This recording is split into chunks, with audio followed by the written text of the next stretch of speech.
Pengungkapan kasus judi online tegas disampaikan pemerintah bukan tanpa alasan. Menurut data Pusat Pelaporan dan Analisis Transaksi Keuangan PPATK, masyarakat yang terlibat judi online mampu menghabiskan 70% gajinya untuk bermain judi online. Penggunaan dana judi online dibandingkan dengan penghasilan, jika kita lihat penghasilan orang dibandingkan dengan berapa yang dia pakai itu sudah sampai 69, hampir 70% penghasilan legal dia diperoleh itu untuk digunakan untuk judi online. Kalau dulu orang terima 1 juta hanya akan menggunakan 100 ribu, 200 ribu untuk judi online, sekarang sudah hampir 900 ribunya dia pakai untuk judi online. Jadi kita melihat semakin ediknya masyarakat untuk melakukan judi online. Belasan oknum pegawai Kementerian Komunikasi dan Digital Komdigi sudah menjadi tersangka dalam kasus judi online. Polisi bilang ada oknum pegawai Komdigi yang sengaja menyusupkan salah satu tersangka sebagai tenaga pendukung teknis sistem pemblokiran konten negatif di Komdigi. Yang telah ditetapkan sebagai DPO berinisial A, penyidik juga telah mengidentifikasi tersangka DPO lain dengan inisial M. Maka penyidik Subdit Jatanras di Treskrimum Polda Metro Jaya masih terus melakukan pengejaran secara intensif.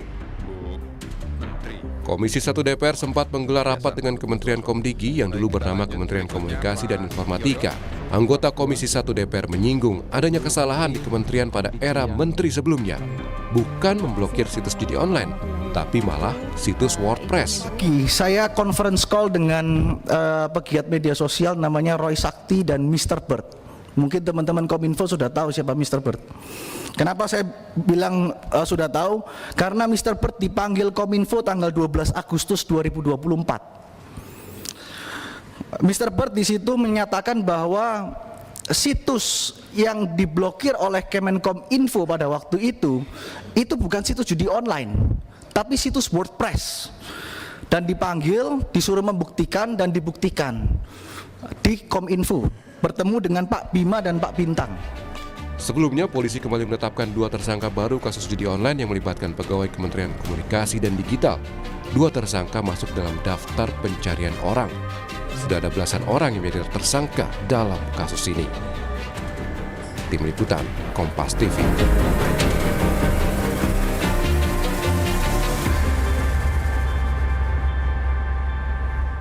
Perang melawan judi online tampak tak juga selesai. Bisa jadi ini karena banyak oknum pegawai di pemerintahan yang justru ikut terjun melindungi judi online. Lalu bagaimana memastikan aliran uang yang ada berasal dari judi hingga memudahkan polisi untuk mengungkap kasus ini? Kita akan ulas bersama dengan Koordinator Kelompok Humas PPATK, sudah ada Pak Natsir Kongah di studio. Selamat pagi, Pak Natsir. Selamat pagi, apa kabar Mbak? Kabar baik Pak. Kemudian juga ada PLT Direktur Pengendalian Aplikasi Informatika Ditjen Aplikasi Informatika Kementerian Komdigi. Sudah ada Pak Sofyan Kurniawan melalui sambungan Zoom. Selamat pagi Pak Sofyan. Selamat pagi Mbak Adisti. Ya, kemudian juga hadir ke studio ada pakar keamanan digital dari Cisrek. Sudah ada Mas Pratama Persada. Selamat pagi Mas. Pagi Mbak Adisti. Oke, ini kalau kita lihat ya makin memprihatinkan dan makin mencekam soal judi online ini. Yang terbaru kita simak bersama bahwa ada 15 orang tersangka yang sudah ditetapkan oleh pihak kepolisian. Dan mirisnya lagi 11 diantaranya merupakan pegawai dari Komdigi. Benarkah demikian Pak Sofyan? Sejauh ini perkembangannya seperti apa Pak Sofyan? Iya, kami konfirmasi memang ada beberapa sejumlah orang yang ditangkap oleh Polda Metro Jaya adalah benar pegawai dari Komdigi. Demikian, Pak. Itu pegawai tetap atau pekerja lepas, karena ada informasi sebenarnya ada salah satu orang bernama AK ini tidak seleksi, tidak memenuhi seleksi tapi bisa kerja di Komdigi, bagian teknis lagi yang ditetapkan jadi tersangka salah satunya. Ya, memang ada beberapa orang yang tercatat sebagai pegawai Komdigi, sebagai PNS, kemudian ada yang sebagai pegawai lepas, dan terkait dengan AK, memang saya konfirmasi kepada bagian penerimaan pegawai bahwa secara seleksi yang bersangkutan tidak memenuhi persyaratan seleksi sehingga tidak diterima. Demikian. tidak memenuhi persyaratan seleksi tapi kemudian bisa bekerja di Komdigi, lalu bagaimana kemudian bisa sampai bekerja tapi ternyata pas dilihat tidak lolos? Siapa yang bisa meloloskan inisial AK ini sebenarnya? Seperti ini Mbak Disti, saya sendiri kan sebagai pelaksana tugas dari Direktur Pengendalian Aplikasi Informatika, ditunjuk semenjak akhir September 2024. Nah, proses tersebut terjadi sebelum saya menjadi PLT Direktur Pengendalian Aplikasi. Nah, kemudian bagaimana sehingga saudara AK ini kemudian bisa bekerja di Komdigi, ini saya rasa menjadi salah satu materi penyidikan yang saya tidak bisa dapat mendahului dari proses penyidikan, barangkali mengganggu terkait dengan proses penyidikannya. Demikian, Mbak.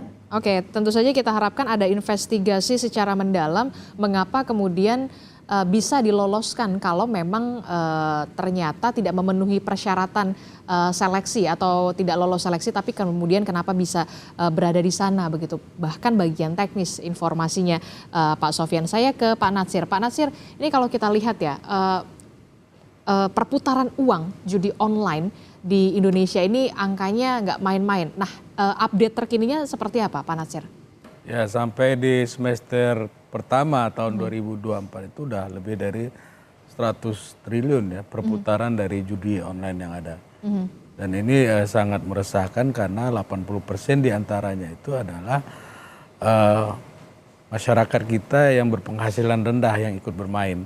Transaksi yang dilakukan itu di bawah dari 100.000 per harinya, Mbak. Nah, ini kalau kita lihat ya kebanyakan para pemain itu mahasiswa, pelajar, ya, ibu rumah tangga.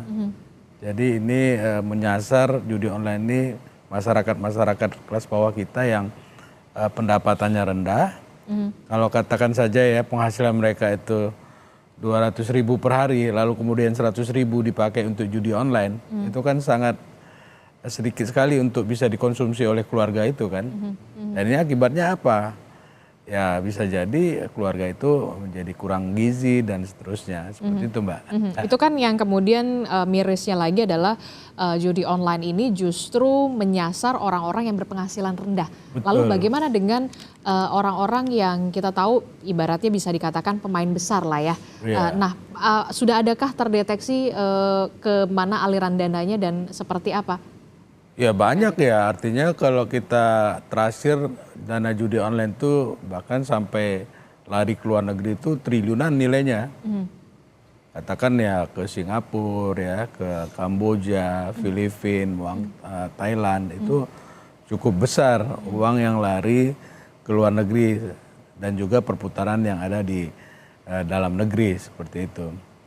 PPATK sudah lakukan kerjasama ya untuk mentrasir uang hasil kejahatan dari judi online ini ke berbagai negara, kerjasama dengan beberapa PPATK yang ada di luar negeri, FIU, Financial Intelligence Unit di masing-masing negara itu punya dia Mbak.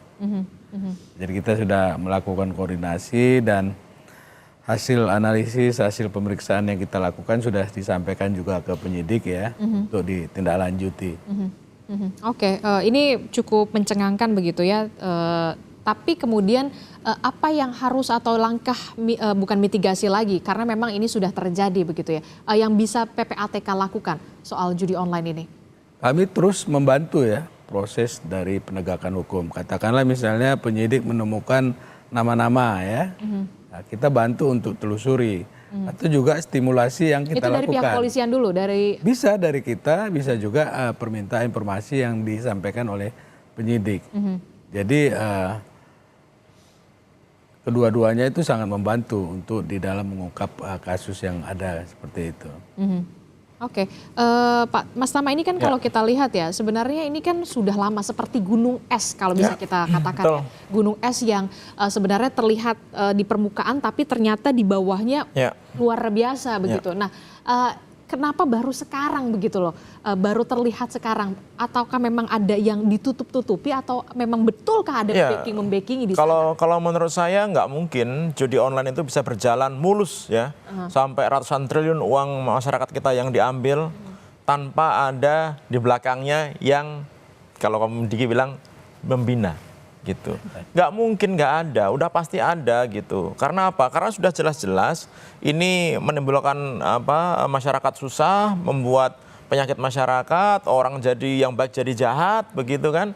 Jadi harusnya sih nggak terlalu susah untuk memberantas ini gitu. Saya berkali-kali berbicara juga, gampang banget kalau mau nyetop judi online ini gitu. Kalau gampang banget kenapa nggak? Loh itu yang jadi masalah. Makanya saya bilang ya? secara teknologi nggak ada masalah gitu. Kominfo, Komdigi ya sudah melakukan pemblokiran, walaupun pemblokiran itu nggak akan menghentikan judi online. Kenapa? Karena yang diblokir itu selalu saya bilang ini hanya depannya aja nih, hanya pintu depannya saja nih. Mati 1 tumbuh 1000. Itu mati 1 tumbuh 1000, tapi yang core-nya tempat main judinya ini itu nggak diblokir, nggak dimatikan gitu. Nah saya nggak tahu kenapa nggak dimatikan, padahal ini lebih sedikit nih, cuma ada sekitar 5 nggak nyampe 10 server yang digunakan untuk game judi online. Jadi dari jutaan website yang diblokir tadi gitu, dan sekarang orang masih bisa login, itu masuknya hanya ke beberapa permainan judi online aja gitu, pasti sama semuanya gitu, agennya ribuan banyak, mainnya yang digunakan sama. Nah ini aja yang diblokir, nah itu belum diblokir gitu oleh Komdigi. Kemarin sudah saya sampaikan kepada Bu Menteri gitu bahwa ini harus segera diblokir karena nggak susah mengidentifikasi server ini. Yang kedua, tadi Pak Nasir sudah menyebutkan, PPATK itu udah tahu by name, by address orang-orang yang menerima hasil dari judi online ini. Perusahaan-perusahaan mana yang sudah digunakan untuk penampungan uang judi online ini. Tinggal ditangkap gitu. Cuma PPATK nggak ada wewenang untuk melakukan itu. Termasuk Betulkah juga, tidak ada kewenangan itu? Nggak ada. Komdigi juga nggak ada wewenang untuk itu gitu. Oleh yang punya kewenangan itu jadinya siapa? Bagian penindakan. Jadi Satgas Judi Online itu dibagi dua, penindakan dan pencegahan. Komdigi dan PPATK masuk di pencegahan. Di penindakannya ada Polri, ada Kejaksaan gitu. Ya kalau udah ada datanya kan harusnya tinggal ditangkap. Nah ini kan ternyata enggak. Kemarin ketika ada penangkapan 11 orang staf dari Komdigi itu gitu, saya juga akhirnya bisa mengerti gitu. Kenapa? Karena ternyata proses kerja yang selama ini ada di Komdigi gitu, itu memang membuat celah agar sistem ini bisa disalahgunakan. Kenapa saya bilang seperti itu? Antara tim yang melakukan crawling informasi yang akan diblokir, ngumpulin data-data situs yang mau diblokir, dengan tim yang melakukan blokir itu sendiri, itu berbeda gitu. Dan tim ini yang memberikan data ini nggak bisa memverifikasi karena udah beda direktorat gitu. Sehingga alat yang digunakan untuk ngeblokir ini bisa dimanfaatkan. Kemudian yang kedua, ternyata sistem yang untuk melakukan blokir itu masih ada celah di remote dari luar. Karena itulah kenapa kemarin dibuat kantor satelit di Bekasi kan gitu. Karena bisa digunakan gitu dari luar gitu. Kenapa bisa digunakan dari luar? Karena ternyata dulu ketika Covid orang work from home, dikasih akses untuk di luar, lupa nggak ditutup. Nah, yang bertanggung jawab terhadap mesin ini adalah orang-orang yang kemarin itu ditangkap. Makanya nggak akan bisa selesai. Kenapa? Karena mereka sebagai pemain, mereka sebagai wasitnya juga. Jadi mereka bisa milih-milih mana yang mau diblokir, mana nggak bisa diblokir. Jadi gitu. Mereka yang memfilter ini yang diblokir, yang ini yang enggak. Iya, jadi kalau menurut saya ini nggak ada hubungannya sama menterinya. Menteri mungkin nggak tahu gitu.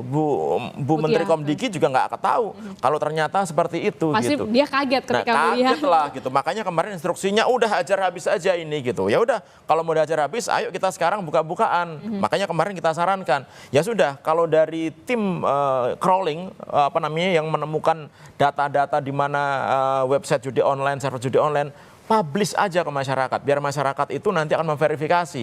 Kalau sampai ada yang nggak diblokir, berarti ada yang main lagi di situ gitu. Ada apa ini? Kenapa? Dan beliau setuju loh gitu, bagus itu gitu. Artinya emang mau transparan nih Komdigi ini, dan ini harus kita dukung. Kemudian ya nggak bisa kerja sendiri, Komdigi nggak bisa kerja sendiri, PPATK nggak bisa kerja sendiri. Harus ada nih yang penindakan, penegakan hukum juga larinya harus kencengnya sama gitu. Kalau menurut saya ya. Oke, Mas Sofyan, kalau menurut Anda benarkah apa yang dikatakan oleh Pak Tama ini memang ada celah di sana karena memang ada perbedaan ketika yang mendata ini tidak sampai ke core-nya, tidak sampai ke pusatnya. Ini seperti mati 1 tumbuh 1000 begitu ya, kalau untuk pemblokiran ini. Baik, Mbak Disti. Kami Komdigi senantiasa memberikan terbuka kepada setiap masukan yang di sana untuk perbaikan kepada kami terkait dengan sistem pemblokiran. Nah, disampaikan oleh Pak Pratama tadi memang sudah menyampaikan ke Menteri terkait dengan core server yang dapat melayani terkait dengan proses perjudian. Ini akan kami tindak lanjuti untuk kemudian kami blokir terkait dengan server tersebut. Demikian Mbak Adisti. Nah, setelah ini bersih-bersih semacam apa yang akan dilakukan oleh Komdigi untuk bisa berkomitmen memang betul Komdigi ini memang punya niat baik untuk bisa betul-betul serius untuk menyelesaikan ini? Baik, Mbak Adisti. Ada 3 hal utama yang kemudian dilakukan proses perbaikan dari Komdigi, yaitu terkait dengan people, proses, dan teknologi.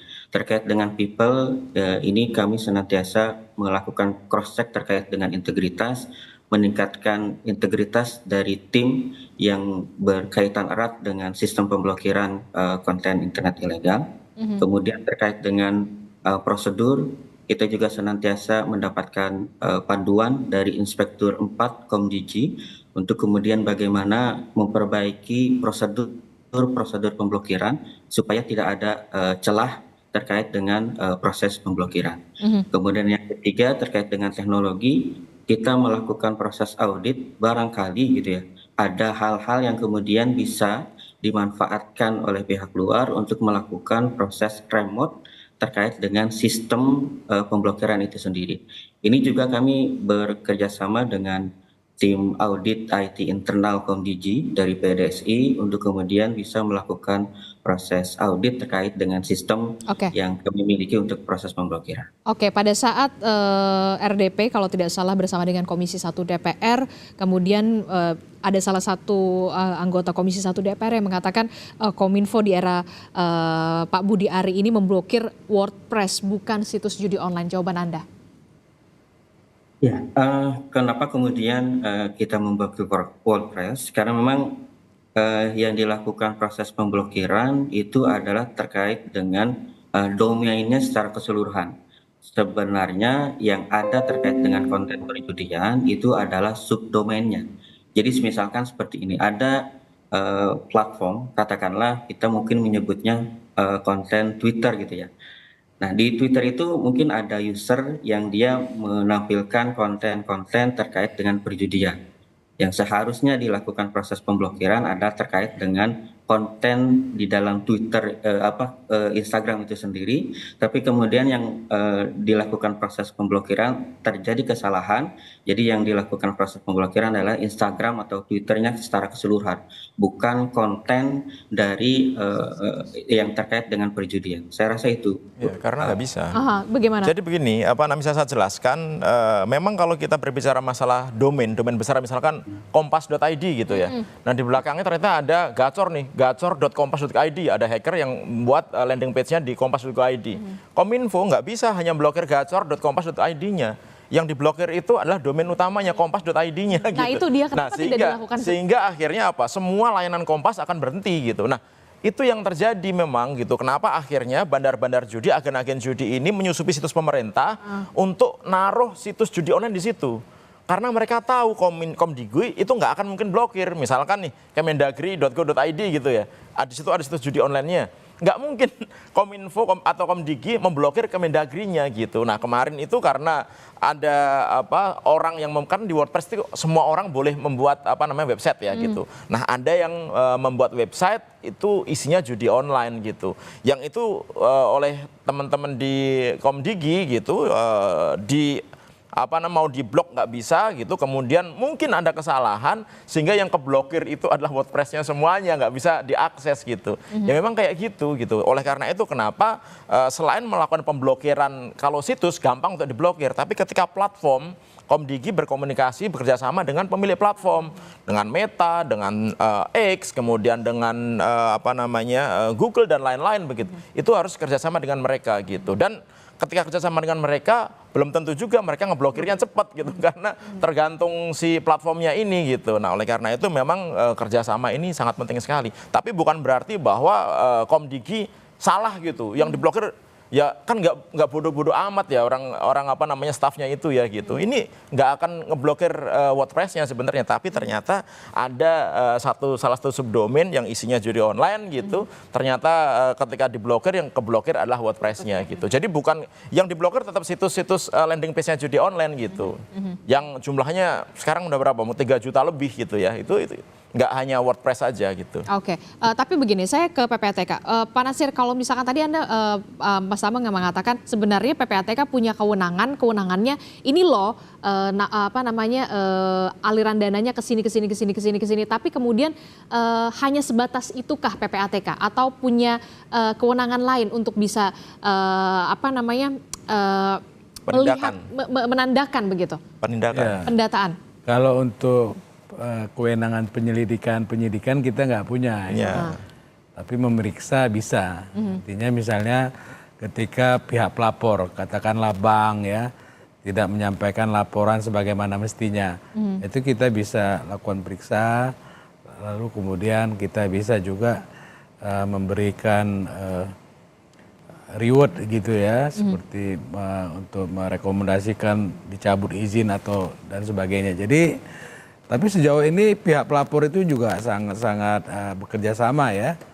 Mereka juga patuh terhadap kewajiban yang mereka harus lakukan, menyampaikan laporan transaksi keuangan mencurigakan dan seterusnya. Jadi memang para pihak itu sejauh ini memang sudah sangat-sangat optimal gitu ya dalam melakukan kerjasama. Pihak pelapor menyampaikan laporan sebagaimana mestinya. Jadi kalau kita lihat proses pekerjaan yang dilakukan oleh PPATK itu, pertama PPATK menerima laporan. Harus menerima laporan dulu? Tidak juga, kita bisa secara untuk melakukan meminta juga laporan kepada pihak pelapor. Jadi ketika kita menerima laporan tadi, lalu kita analisis, begitu ada indikasi tindak pidana, hasil analisis, hasil pemeriksaan itu kita sampaikan kepada penyidik. Penyidiklah yang mencari alat bukti untuk diteruskan kepada penuntut umum. Seperti itu Mbak, pola kerjanya. Jadi memang PPATK tidak memiliki kewenangan melakukan penyelidikan dan penyidikan. Seperti itu. Hanya sebatas pendataan saja begitu ya? Memberikan informasi bahwa rekening itu dipakai judi online atau tidak gitu. Dan sejauh ini ada berapa banyak sekali rekening yang banyak sekali hasil analisis yang sudah kita sampaikan dan sebagian juga sudah ditindaklanjuti ya oleh penyidik. Bisa nggak kemudian juga ini kan ada juga ini 11 orang yang di Komdigi, tapi di Komdigi di instansi lain. Inilah yang kemudian bisa nggak PPATK menemukan ataupun menyerahkan ini kepada penyidik? Jangan dijawab dulu Pak Nasir. Kita akan jeda dulu sejenak, tetaplah bersama kami di Sapa Indonesia Pagi. Terima kasih Anda masih bersama kami dalam Sapa Indonesia Pagi. Saudara, masih soal judi online yang kita tahu memang yang terbaru adalah pemerintah dan juga dalam hal ini adalah pihak kepolisian masih terus memfokuskan untuk memberantas judi online. Dan yang terbaru adalah 15 orang sudah ditetapkan menjadi tersangka, 11 diantaranya merupakan staf atau pegawai dari Kementerian Komdigi. Masih bersama saya dengan PPATK, Pak Nasir, kemudian Pak Sofyan dari Kementerian Komdigi dan juga Mas Tama. Saya ke Pak Nasir melanjutkan pertanyaan saya tadi. Pak Nasir, nah kalau ini kan sorotannya memang lagi ke Komdigi, tapi kan tidak menutup kemungkinan seharusnya memang bersih-bersihnya itu sampai ke instansi-instansi lainnya begitu. Nah kalau dari segi data dari PPATK sendiri, dari profesi memang sudah ada pendataan tidak sebenarnya dampak atau perputaran uang dari judi online ini seperti apa dari segi profesi? Pegawai, karyawan swasta dan segala macam, bahkan ASN, silahkan. Ya, jadi kalau kita lihat demografi dari pemain judi online ya, di tahun 2023 itu jenis kelamin laki-laki itu mencapai 3,2 juta. Terus ada juga wanita sebanyak 583.000. Jadi totalnya sekitar 3,7 juta ya, 3,7 juta hampir 4 jutaan gitu ya. Itu 2023? Iya, nah ini yang di bawah usia 11 tahun ke bawah itu ada 1.162. Dan yang terbesar itu usia antara 20 sampai 30 tahun.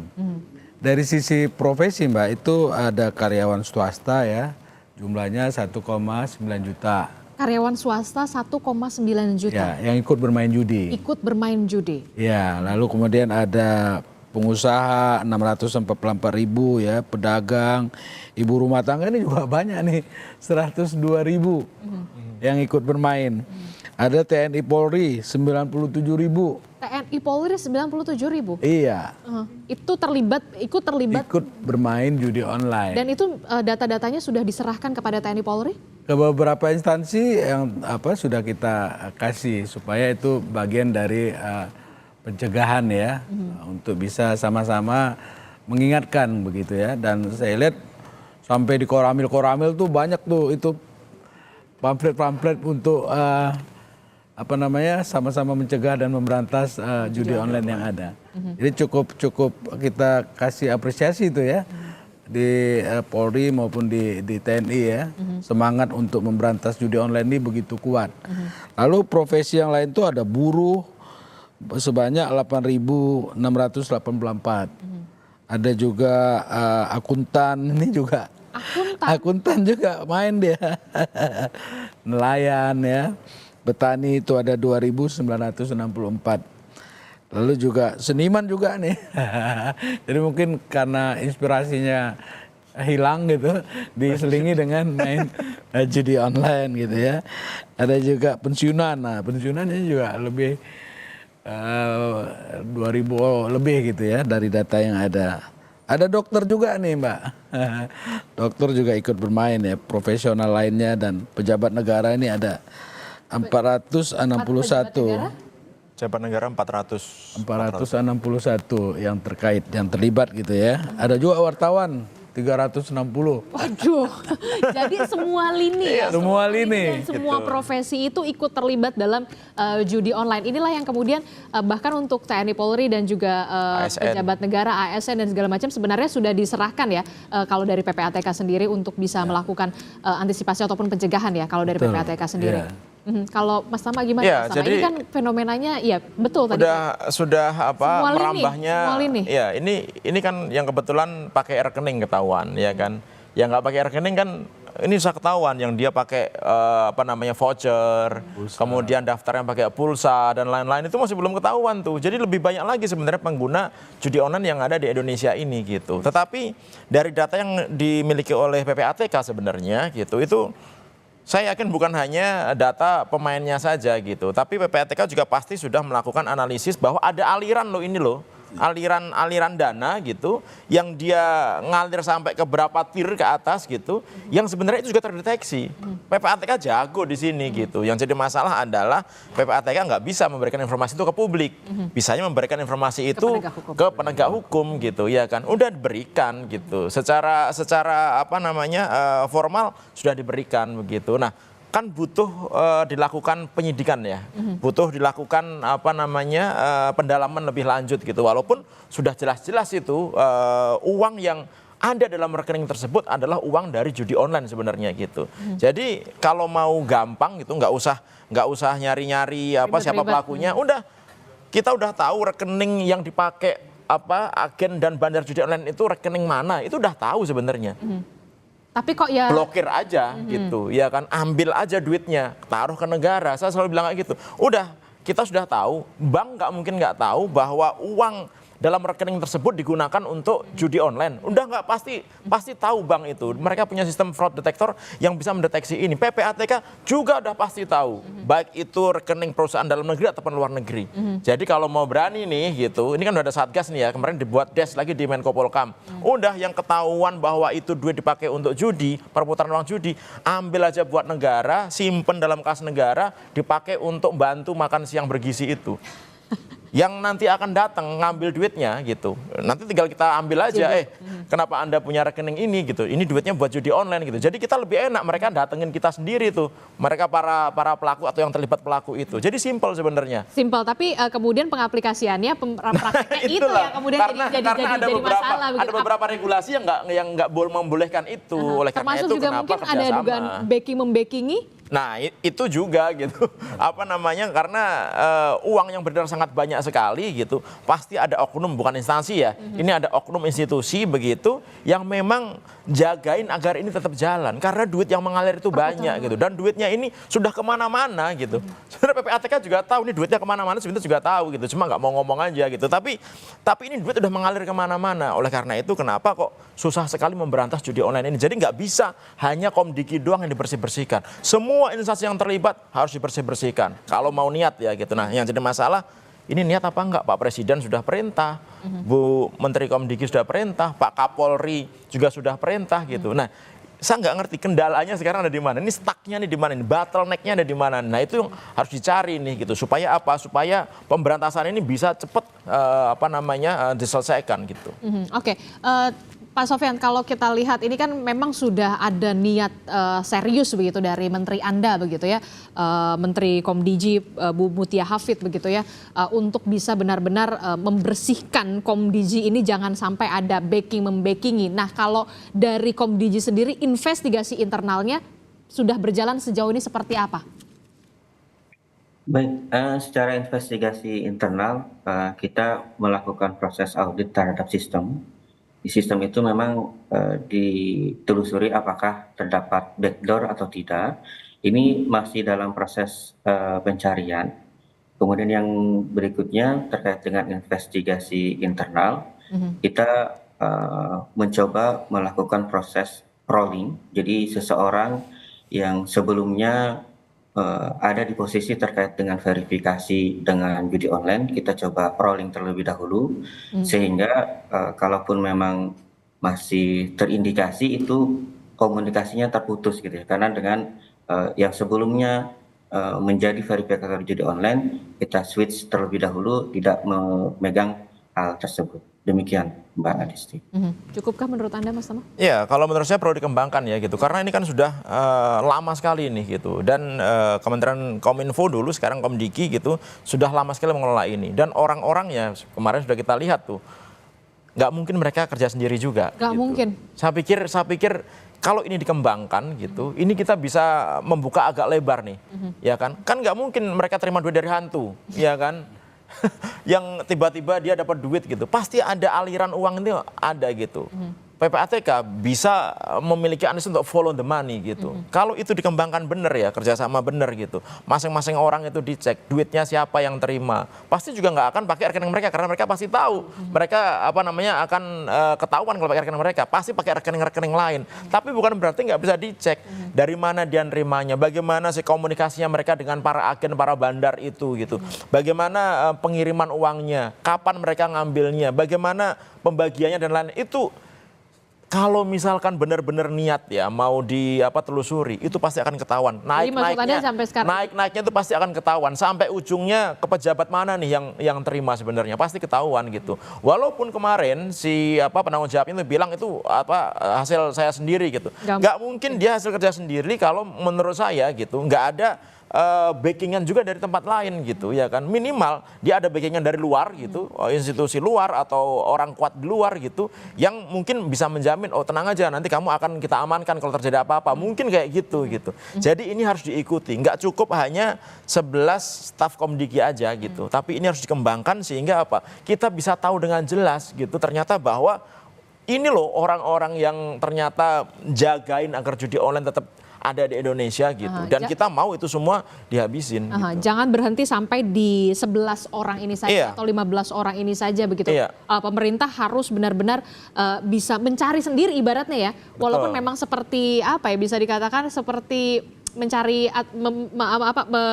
mengulur benang yang sudah kusut begitu ya, Pak Nasir. Termasuk juga sebentar sedikit Mbak, termasuk juga adalah ketika polisi berhasil melakukan penangkapan terhadap agen-agen judi online gitu, itu jangan hanya ditangkap, alatnya jangan hanya disita, di alat-alat yang digunakan itu, contohnya komputer-komputer yang dipakai, itu pasti ada satu komputer yang digunakan komunikasi dengan si bandarnya itu yang harus diforensik, di digital forensik gitu, sehingga kita bisa tahu arahnya kemana, alirannya kemana, ngasih duitnya mereka kemana, yang katanya bagi-bagi jatah untuk aparat itu kemana mereka kirimnya. Nah itu kan bisa ketahuan sebenarnya gitu. Jadi jangan hanya ditangkap kemudian diproses, tapi peralatannya ini juga harus ditelusuri kemana, karena peralatan nggak mungkin bohong. Kalau orang mungkin bisa bohong, ya kan, dia ngaku bahwa dia kerja sendiri dan lain-lain, tapi ini peralatan teknologi nggak mungkin bohong, pasti akan ada suaranya kalau kita dalami gitu. Nah itu yang menurut saya penting untuk dilakukan nextnya. Oke, Pak Nasir, kalau kita lihat ya, kan ini kan sudah semua lini ya, semua profesi dari kalangan atas sampai kalangan bawah begitu berpenghasilan rendah. Apa sebenarnya yang bisa dikatakan masih menjadi daya tarik begitu untuk judi online? Padahal kita sudah tidak kurang-kurangnya ya sosialisasi kalau nggak ada manfaatnya lah judi online ini. Ya kalau dari masyarakat kebanyakan tadi itu ya mereka kepingin cepat mendapatkan sesuatu secara instan ya. Lalu kemudian dengan kemudahan teknologi tadi yang terus menerus mereka ditawari untuk bermain ya akhirnya tertarik. Jadi lebih pada ingin mendapatkan sesuatu secara instan yang saya lihat seperti itu, Mbak. Iya, ditawarin itu yang jadi masalah juga gitu. Influencer yang mereka bilang bahwa kalau main ini nanti gampang dapat menangnya dan lain-lain gitu. Nah, itu yang sebenarnya juga harus diberantas juga karena mereka adalah antek-anteknya para bandar dan agen judi online ini gitu. Jangan tebang pilih. Dan udah kejadian kan beberapa influencer yang sudah ya, ada si ditangkap, satbor itu kan gitu. Tapi jangan satbor aja, yang lainnya juga dong gitu. Ya kan, karena mereka adalah salah satu penyebab gitu. Kenapa di Indonesia ini orang-orang pada main judi online? Karena mereka tertarik. Karena diiklankan, kemudian untungnya gede dan lain-lain gitu. Sehingga menurut saya jangan tebang pilih gitu. Bahwa orang-orang yang ikut mendukung judi online ini juga harus diproses. Siapapun dia gitu. Ya kan, jabatan apapun dia. Sehebat apapun dia terkenal di Indonesia gitu. Supaya masyarakat kita ini nggak ada lagi yang dirugikan gitu, tertarik terhadap main judi online ini. Karena berkali-kali juga kita sudah ngomong, main judi online udah pasti kalah gitu. Bahkan PHTK bilang 0,007 berapa yang uangnya itu dibalikan ke pemain. Jadi udah pasti kalah gitu. Nah, tapi kita kalau ngomong sama orang yang sudah menjadi pemain judi, mereka nggak akan mau dengerin ini gitu. Tapi kan masih lebih banyak orang yang belum main judi kan. Nah itu yang harus kita jagain sebenarnya, jangan sampai mereka jadi korban judi online ini. Jangan sampai saya tertarik ya. Ya itulah ya kemudian yang ternyata peluangnya menyenangkan gitu. Itulah yang kemudian gitu. Dan kalau kita misalkan udah main tuh, kemudian nggak main kira-kira berapa lama, 2 hari gitu. Ntar kita dikasih menang tuh, dikasih tahu itu jadi salah satu modusnya? Iya, selalu kayak gitu. Ntar begitu main-main lagi ternyata kalah lagi, kayak gitu. Oke, terakhir Pak Sofyan, bagaimana sosialisasi dari Komdigi sendiri terkait dengan bahaya dari judi online, termasuk juga influencer atau berpengaruh atau influencer, selebgram yang kemudian jangan sampai kemudian menjadi antek-antek dari judi online ini. Silakan Pak Sofyan. Baik, kami bekerjasama dengan Direktorat Jenderal IKP. Setiap hari kita memberikan update harian situs ataupun konten judi apa yang kemudian berhasil Komdigi lakukan proses pemblokiran. Jadi dalam rilis harian ini juga kami senantiasa mengingatkan kepada influencer bahwa mereka dapat terkena tuntutan hukum terkait dengan pasal 27 ayat 2 Undang-Undang ITE, menjadi seseorang yang menyebarkan konten perjudian cukup tinggi tuntutan hukumnya. Jadi kami senantiasa menginformasikan kepada masyarakat terkait dengan bahaya judi online ini. Demikian Mbak Disti. Oke, tentu saja kita berharap bukan lagi Indonesia darurat judi online, tapi Indonesia siap melawan atau siap berperang untuk judi online.